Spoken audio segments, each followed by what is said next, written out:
अपने पसंदीदा YouTube channel Hindu धर्म ब्रह्मांडपदी श्री को सब्सक्राइब करें, वीडियो को लाइक और शेयर करें और हमारे नए नए वीडियो की सूचनाएं प्राप्त करने के लिए बेल आइकन का बटन दबाना न भूलें।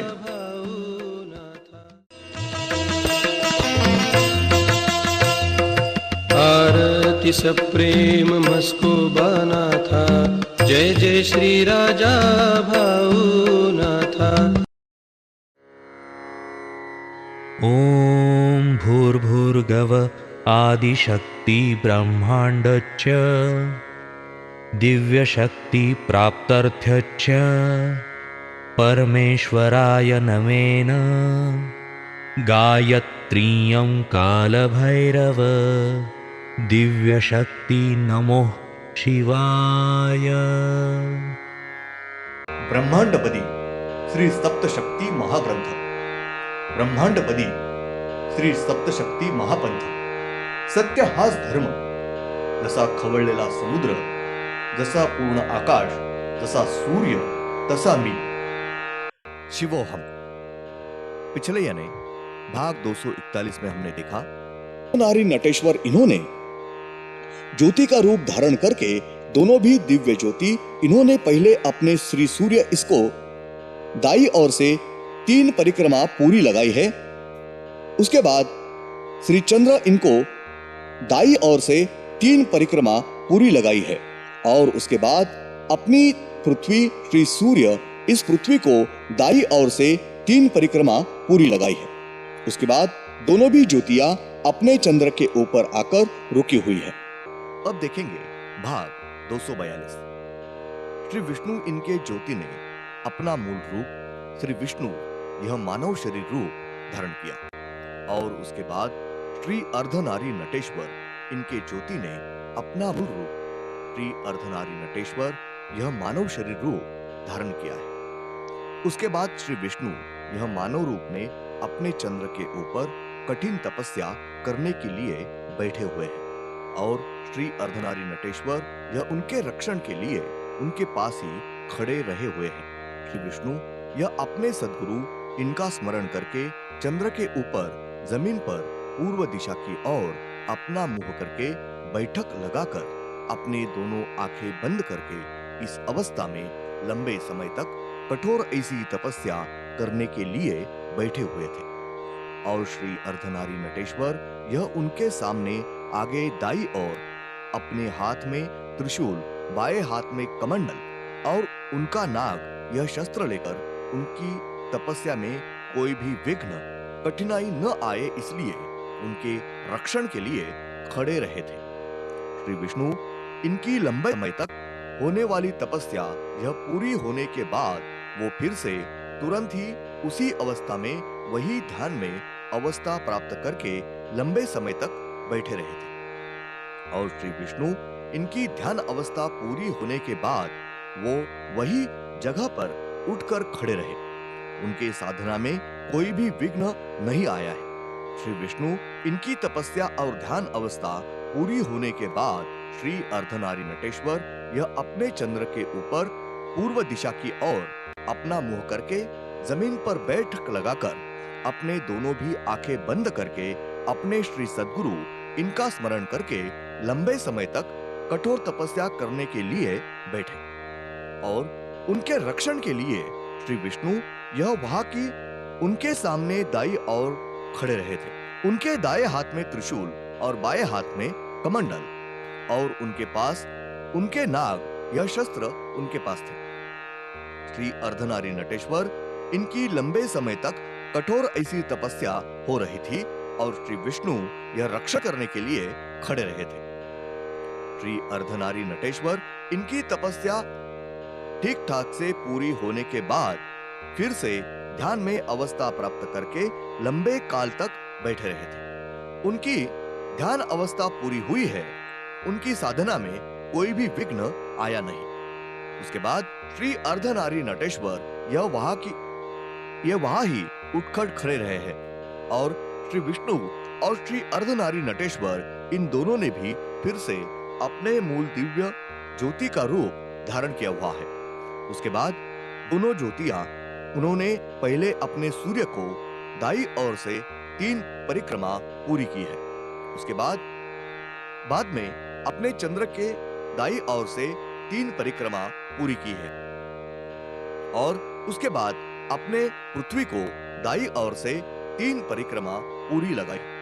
श्री विष्णु और श्री अर्धनारी नटेश्वर इन दोनों के ज्योति ने 3-3 परिक्रमा पूरी लगाने के बाद श्री विष्णु इनके दिव्य ज्योति ने अपने पृथ्वी पर के समंदर के पानी में प्रवेश किया है और श्री अर्धनारी नटेश्वर इनकी दिव्य ज्योति यह समंदर के पानी में के छोर पर पृथ्वी पर के जमीन पर रुकी हुई है। श्री अर्धनारी नटेश्वर इनके दिव्य ज्योति ने अपने समंदर के पानी के छोर पर अपने मूल मानव शरीर रूप धारण किया और वही पे श्री समंदर के पानी में के छोर पर अपने मूल मानव रूप में खड़े रहे हैं और वही पे ही फिर से जमीन पर ध्यान अवस्था में बैठे हुए हैं।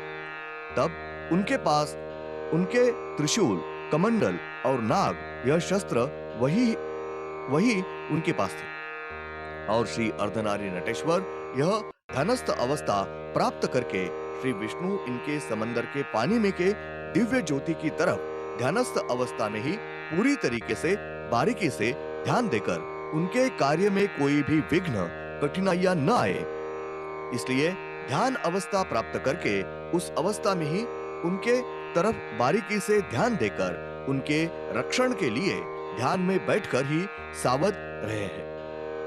श्री अर्धनारी नटेश्वर यह श्री विष्णु इनका रक्षण करते हुए श्री विष्णु इनके दिव्य ज्योति ने श्री अर्धनारी नटेश्वर इनको दाईं ओर से 3 परिक्रमा पूरी लगाई है और उसके बाद उनके ज्योति ने समंदर के पानी के अंदर फिर से प्रवेश किया है।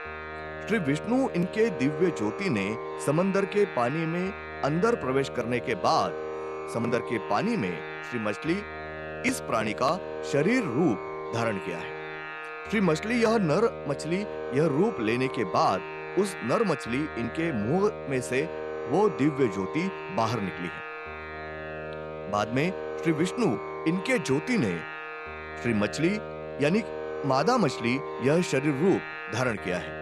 बाद में मादा मछली इनके मुंह में से श्री विष्णु इनकी ज्योति यह फिर से बाहर निकलने के बाद उनके दिव्य ज्योति ने समंदर के पानी में दूसरे जाति के नर प्राणी यह शरीर रूप धारण किया और उसके बाद उस नर प्राणी इनके मुंह में से ज्योति बाहर निकलने के बाद उस ज्योति ने मादा प्राणी यह शरीर रूप धारण किया है और उस मादा प्राणी इनके मुंह में से श्री विष्णु इनके दिव्य ज्योति यह बाहर निकली है।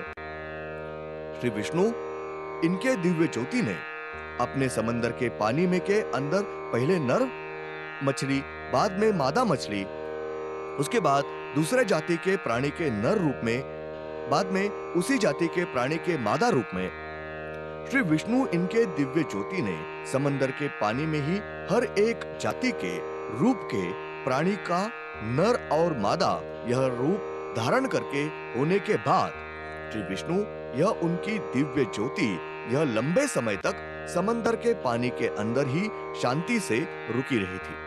उसके बाद हालांकि श्री विष्णु इनके ज्योति ने समंदर के पानी में हर एक जाति के नर और मादा इन प्राणियों की हमेशा के लिए वंशावली शुरू की है, इसलिए वंशावली शुरू रहे इसलिए महत्वपूर्ण कार्य किया है। श्री विष्णु इनके दिव्य ज्योति ने अपने समंदर के पानी के अंदर पहले नर मछली, बाद में मादा मछली, उसके बाद दूसरे जाति के प्राणी के नर रूप में, बाद में उसी जाति के प्राणी के मादा रूप में, इसी अनुसार श्री विष्णु इनके दिव्य ज्योति ने समंदर के पानी में ही क्रम में हर एक जाति के हर एक रूप के प्राणियों के पहले नर, बाद में मादा, इस अनुसार हर एक जाति के नर और मादा इन प्राणियों का शरीर रूप धारण किया है। श्री विष्णु इनके दिव्य ज्योति ने समंदर के पानी में ही हर एक जाति के रूप के प्राणियों का नर और मादा यह रूप धारण करके होने के बाद श्री विष्णु इनकी दिव्य ज्योति यह लंबे समय तक समंदर के पानी के अंदर ही शांति से रुकी हुई थी। उसके बाद हालांकि श्री विष्णु इनके ज्योति ने समंदर के पानी में ही हर एक जाति के नर और मादा इन प्राणियों का हमेशा के लिए वंशावली शुरू रहे, इसलिए महत्वपूर्ण कार्य किया हुआ है। धन्यवाद।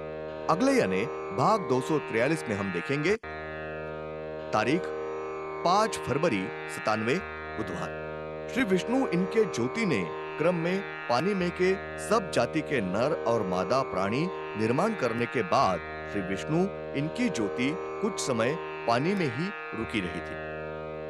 वो समंदर के पानी में के तल में बैठे हुए नहीं है, तो पानी में ही बीच में बैठे हुए हैं।